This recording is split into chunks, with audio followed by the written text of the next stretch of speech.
Listener discretion is advised.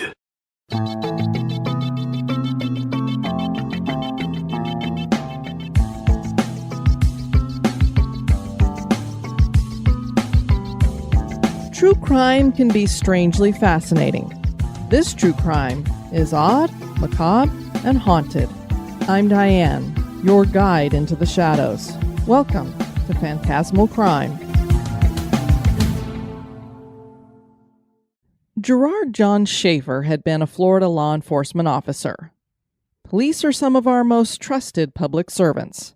Our default position when it comes to police officers is to trust them. And most of the time, that position is correct. But sometimes, it can be wrong. Very wrong. That was the case with Gerard John Schaefer.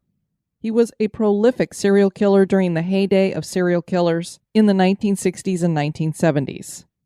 There are those who say he made Ted Bundy look like a Boy Scout. Many serial killers have a particular place they gravitate to for dumping bodies. Schaefer had a place he liked to torture and kill young women. That place is known as the Devil's Tree.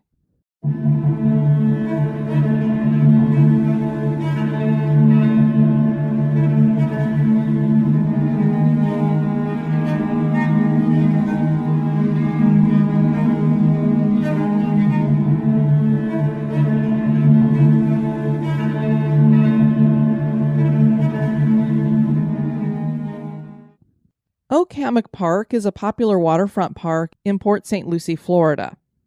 Trails encircle a lush hammock with an area of pine trees. Large live oaks that have stood as sentinels for centuries make up the rest of the landscape. This park is hard to find as it sits in the middle of a residential neighborhood. Everything about the location translates to serenity and beauty. But that is not the case here. There is a macabre history, a terrifying one. And one tree in particular, the Devil's Tree, played witness to it all, and perhaps absorbed something. It was here that serial killer Gerard John Schaefer committed some of his wicked and cruel murders. Gerard John Schaefer Jr. was born in Wisconsin in March of 1946. The Schaefer family moved around a bit, residing in Nashville for a while and then Atlanta, Georgia. They finally settled in Fort Lauderdale in 1960. Schaefer's father was away for extended times as he worked as a traveling salesman. But when he was home, things were not good. Gerard Sr. was an alcoholic who was verbally abusive. Junior and Sr. had a hard relationship, but Junior loved his mother. Gerard had a brother and sister, and he resented the close relationship he thought his father had with his sister. Schaefer enjoyed the outdoors and spent much of his time outside of school hunting and fishing.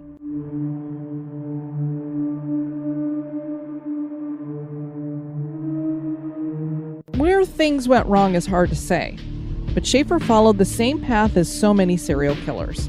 He hurt animals, even going as far as disemboweling cows from a neighbor's field, and he developed weird fantasies. He began cross-dressing, had this obsession with women's underwear, and he liked to peep on women. Most of his fantasies incorporated sadomasochism and bondage, and he practiced this on himself for sexual pleasure. Schaefer liked autoerotic asphyxia, and he would tie himself to items and inflict pain on himself. He liked to tie himself to trees a lot. This all started when he was still an adolescent. Schaefer graduated from St. Thomas Aquinas High School in 1964 and started classes at Broward Community College, which he attended through sophomore year, and then he moved to Florida Atlantic University, or FAU. He not only was continuing the proclivities he had developed through high school, but now he was acting out violently. On October 2nd, 1966, a woman named Nancy Leichner, who was 20, and another woman named Pamuel Nader, who was 21, had joined their boyfriends in Alexander Springs Park in the Ocala National Forest. The men were part of a skin diving club called Aquaholics, and they were going to try out their wetsuits. But the conditions weren't suitable, and the guys decided to go hiking, leaving the girls to sunbathe near the lake at a picnic area. It was the last time the men saw their girlfriends. Boyfriends looked for their girlfriends, and when they couldn't find them, they called the police. The women were never found, and their cases would remain open until 2007, when authorities announced that they were convinced that Schaefer had killed them and closed the cases. Much of their evidence came from jailhouse confessions, and their possessions were found at Schaefer's mother's house, which we will discuss in just a bit. Gerard met Martha Marty Fogg at FAU, and the two began dating, becoming engaged quickly. They married in December of 1968. The marriage was brief, ending in divorce in 1970, with Marty citing extreme cruelty as her reason for leaving. Not only was Gerard cruel to her, but he also used to demand sex constantly. Schaefer eventually graduated and started a student teaching internship in 1969 at Plantation High School. This guy liked to push his belief on others and said lots of inappropriate things. Despite being warned by his superiors, Gerard continued to teach in the way he wanted. Parental complaints finally led to his firing. He managed to get an internship at another school, but this was soon rescinded because of his arrogance and lack of knowledge of the subject he was teaching. If you've ever seen a picture of Gerard Schaefer, especially when he's smiling, he's just a creepy looking guy. I don't know why anyone would hire him. It was time for a change, and Schaefer got a job as a security guard, which inspired him to become a police officer. One can only imagine the pleasure it must have brought him to think he could have legal authority over other people. Schaefer glided in without any background checks, and he lied about his work record. At 25 years old, he was inducted into the Broward County Police Department as a patrolman. Schaefer met a woman named Teresa Dean, and he married her in 1971 before becoming a police officer. This marriage worked out better because Teresa was willing to do pretty much anything Schaefer wanted to do, and she seemed quite smitten with him. And clearly, she had no idea about his extracurricular activities. Gerard had been a cop for 6 months, and his superiors were not pleased with his performance. On top of that, it had come to light that Schaefer was pulling over female drivers for minor traffic offenses and then using their license plate numbers to get more information about them and then calling them for dates. He was fired. Gerard forged a recommendation letter and applied at the Martin County Sheriff's Office. Schaefer had only been working for the Martin County Sheriff's Office for a month when he pulled up to 2 female hitchhikers, 18-year-old Pamela Wells and 17-year-old Nancy Trotter. It was July 21st, 1972. He told the girls that hitchhiking in Martin County was illegal, which was a lie, and he drove them to where they were staying. He asked them to join him at the beach the next day, but he didn't take them to the beach. Rather, he drove to a swampy area called Hutchinson Island, which is just across the way from where the Devil's Tree sits. He hogtied one of the girls and then took the other one 50 feet away so that they couldn't see each other. He tied this one's hands behind her back and stood her on a slippery fallen elm tree and put a noose around her neck so that if she slipped, she would hang. He tortured each girl for a bit and then left because he got a call on his police radio. While he was gone, both girls managed to get themselves free, separate of each other. One of them actually gnawed through the knots that she was tied with her teeth. Neither knew the other was free, and they hadn't gone to each other because they thought Schaefer was still nearby. He'd brought a gun and a machete with him. One flagged down a trucker on the road, and the other swam across the causeway and flagged down a police officer who knew what was going on because the other girl was already at the sheriff's station. And yes, this was the sheriff's station where Schaefer worked. Schaefer realizes that the girls are missing, and I don't know if he knew that they were already at the sheriff's office, but he was going to try to preempt something here. So he calls the sheriff and tells him that he had done something stupid. He was trying to teach the girls a lesson, and so he had tied them up. He was immediately fired and arrested. Schaefer decided to take a plea bargain, and he was sentenced to a year. The holidays were coming, and Schaefer asked if he could wait until after the holidays to start serving his sentence, and this was granted. This was a very bad decision, as it is believed that Schaefer abducted and killed 6 women during this time. It was during this time that Schaefer killed Susan Place and Georgia Jessup. Their dismembered remains were found at Oak Hammock Park while Schaefer was in jail, and because the killings were so similar to the attempted killings he was serving time for, the police secured a search warrant for Schaefer's mother's house. They found short stories written by Schaefer that were disturbing, 11 guns and 13 knives, and items that belonged to possibly 30 women from the area who had disappeared, which included jewelry, clothing, driver's licenses, passports, and some teeth. Yes, he liked to collect his victims' teeth. Schaefer was brought to trial in St. Lucie County before Judge Trowbridge for the murders of Place and Jessup on September 17, 1973. Unfortunately, at this time in Florida, capital punishment had been ruled unconstitutional, so life imprisonment was the harshest punishment that could be sought. Schaefer was aloof during the entire trial and stared coldly at witnesses when they took the stand. He would smile at the press, however.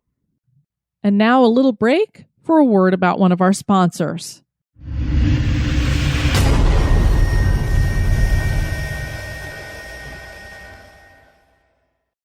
Lieutenant Patrick Duval testified about what he found at the crime scene, and one of the revelations was that it was clear that the shallow graves that the bodies had been in had been dug into at least twice. Just like Ted Bundy, Schaefer liked to return to his victims' dead bodies and commit necrophilia. It's actually believed that he probably committed necrophilia shortly after he would kill the women before he even buried them as well. Susan Place's parents testified that Schaefer was the man with whom their daughter left their house with her friend Georgia. Susan's mom, for some reason, had gotten a bad feeling about this guy, and she wrote down his license plate, and that's one of the things that really helped to be used against Schaefer. Georgia's purse was in the possession of Schaefer's wife, so apparently he gave it to his wife as a present. When it was the defense's turn, they tried to discredit all the witnesses. There were closing arguments, and then the jury went off to deliberate. It took only a little over 5 hours for the jury to come back with a guilty verdict on 2 counts of first-degree murder. Schaefer declared that he was innocent and then asked to be sent to a psychiatric hospital. This, of course, was not granted. He was sentenced to life imprisonment, but with the possibility of parole. Again, this was something else they were doing in Florida at the time. Schaefer went forward with appeals, citing that he had poor representation. One of his defense lawyers had been having an affair with his wife and eventually married her. There was also no grand jury called before the trial, and Schaefer felt that was wrong as well. He spent much of his time in prison suing people, including the author of the book American Ripper, The Enigma of America's Serial Killer Cop by Patrick Kendrick. In an interview on the podcast Most Notorious, Kendrick said that he had told another author that Schaefer had become doughy and wasn't a dangerous person anymore, and Schaefer sued him over it multiple times. Schaefer's other favorite hobby in prison was writing macabre stories, and it was hard to tell what were fiction and what were details about things he had actually done. An old girlfriend named Sandra London rekindled things with him, and she got several of his stories published in a book entitled Killer Fiction in 1989. The couple became engaged for a time in 1991, but then London met another Florida serial killer that she found more desirable. So she left Schaefer for Danny Rawling, the Gainesville Ripper. Somehow a couple of cells on solitary confinement where Schaefer was being kept were left open on September 3rd, 1995. Now, I've heard that this is something that they would do regularly so that they could have some outdoor time or meander around, but if you're on solitary confinement, it seems a bit bizarre that your cell would just be left open. Possibly it was on purpose. Maybe it was an oversight. I don't know. Whatever the case, a fellow inmate from Cuba named Vincent Rivera stabbed Schaefer 42 times and slit his throat. Rivera's reason for killing Schaefer was never made public. Some say it was over a cup of coffee, and others say Schaefer was framing inmates for money or owed some money, and Rivera was asked to do some payback. Whatever the case, if you live by the knife, you should die by the knife. Although he was only convicted for 2 murders, it is thought that Schaefer was very prolific. The possessions of some of Schaefer's victims were found in his mother's house, and these victims include Lee Benitez Hainline. She was 25. She disappeared on September 8th, 1969. Carmen Marie Halleck was 22. She disappeared on December 18th, 1969. Peggy Ron was 9, and Wendy Stevenson was 8. They disappeared on December 29th, 1970. Belinda Hutchins was 22. She disappeared on January 5th, 1972. Deborah Sue Lowe was 13. She disappeared February 29th, 1972. Elsie Farmer, who was 14, and Mary Briscolina, who was 14, disappeared on October 23rd, 1972. Barbara Ann Wilcox was 19, and Colette Marie Goodenough was 19. They disappeared on January 8th, 1973. And a lot of these, they disappear on the same day because he got to a point where he enjoyed taking 2 women at a time, and sometimes he would separate them, sometimes he would force one to watch another die. Schaefer would never talk about how many women he had killed. He would always maintain that he was innocent, but occasionally he would talk as if he had killed some people. And at one point, when he was asked how many he'd killed, he wasn't sure how many he could count, because there was one time when he had 2 women, and one actually, upon seeing her friend being disemboweled, threw up and asphyxiated on her own vomit. And so he was like, that really wasn't my doing. And then I don't know if any of these women were pregnant. I think one of them might have been. He also said, I don't know if that counts as 2 or 1. He was sick, sick, sick. And you knew that had to be the case if they're referring to this guy as being worse than Ted Bundy. That he made Ted Bundy look like a Boy Scout. Very recently here in 2022, the skeletal remains of 15-year-old Susan Gale Poole were identified. She had been found in a Florida mangrove swamp at Singer Island in 1974 after disappearing from her family's Broward County trailer park just before Christmas 1972. A man and his sons were looking for driftwood when they found Susan's skeletal remains tied with wire to a tree. It's believed she was a victim of Schaefer as well. People believe he probably killed between 28 and 30 women. I've also heard up to 34. And that brings us back to the Devil's Tree in Oak Hammock Park. The Devil's Tree itself looks twisted and mutilated. The ancient trunk is heavily scarred by time and man. People have tried to cut it or carve occult symbols into it, and there are burn marks. Some parts of the tree have been filled with cement. There is a second old live oak further into the woods that is believed to be the actual tree where Schaefer did his misdeeds. So I'm not sure which is which, but on that tree, about 10 feet off the ground, is a knot that people think looks like a goat's head with horns. This would be the perfect place for Schaefer to bring his victims. There was no park here at the time, and it was remote and wooded, so no one would hear any screams. He enjoyed hanging his victims from the tree while he tortured them, and that has left this tree cursed and haunted. Satan worshippers may have come here before Schaefer chose it as a murder and burial spot, but regardless of timing, rumors have circulated for years that hooded figures dance around the tree. The disembodied screams of women are heard on quiet evenings. The women's restroom at Oak Hammock Park also features the screaming of women, and the doors slam on their own. Cold spots are felt near the Devil's Tree. In 1992, a priest performed an exorcism at the tree and left a cross at the base. It's believed that this was asked to be done because they were having such a problem with Satan worshippers coming out there, but it didn't seem to drive them away. 2 boys claimed in 1993 that a group of hooded figures chased them through the woods. When the city decided to establish the park, they decided to cut down the Devil's Tree. Several attempts to cut down the oak were made, but every time they put a chainsaw to it, the chainsaw would break down. So they tried a 2-man cross-cut saw, and all the teeth fell out of the saw blade. Finally, they tried an axe, and the axe head came off of the handle. Outside the park, people have captured orbs and myths and pictures, and people claim that the hitchhiking ghosts of Jessup and Place are said to haunt people by banging and scratching on doors or being seen in their rearview mirrors or their side mirrors on their cars. On a paranormal conversation, we were joined by Gina Black, who goes by She Haunts on Instagram. And she actually told us that she had gone out to the Devil's Tree and done some investigating. She used the Estes method out there, and she also did kind of like an automatic drawing thing with it. I'm going to play just a clip of her telling us what happened while she was doing this out at the tree. On a recent investigation of the Devil's Tree in Port St. Lucie, Florida, just a quick background on that. It is a kill site it was the kill site for a serial killer in the 1970s. Gerard John Schaefer. He's a convicted serial killer. And we went to this site a few times. And the last time we went, I was drawing during the Estes method. And I kept drawing eyes, or it looked like eyes. I thought in my head I was drawing boats, and I didn't know what I was drawing. I was just drawing what was coming to my mind's eye.